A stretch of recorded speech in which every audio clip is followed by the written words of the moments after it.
والعقارب. ضامر عيسى من أبناء مديرية كعيدنا بمحافظة حجة بدأ حياته بكهف وأصبح ظاهرة غريبة يخافه الناس المحيطون به.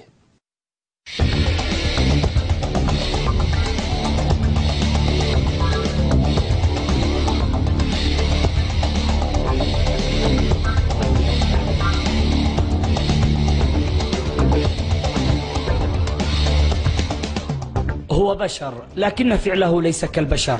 من رحم الطبيعة وقسوتها وآفاتها تتكون شخصيته، واختار طعامه المفضل الثعابين الحية النابضة بالسم القاتل، وصغارها ألذ طعاما ونكهة، والتي يقول عنها أنها مثل رائحة السمك.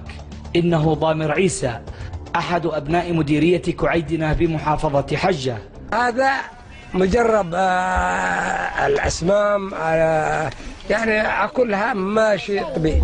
الحانيش طعمه وطعم العراقب مختلف. واحد قدم لي مثلا سم شو يقول لأني يقتلني به فأعرف لأني أكل كل الأسمام ما يقدرش.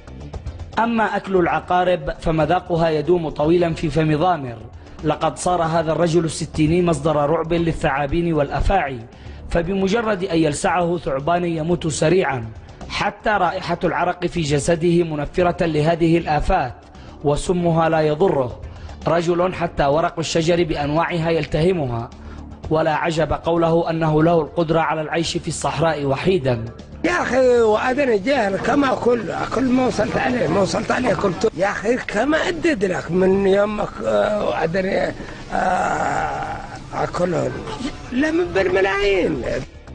لأن ضامر صار مختلفا بنظر من حوله، فإنهم يخشونه ويفرون منه، فهواياته لا تتوقف عند الثعابين والعقارب، بل تمتد إلى الوزغ وكل زاحف على بطنه أو يطير بجناحيه من الحشرات.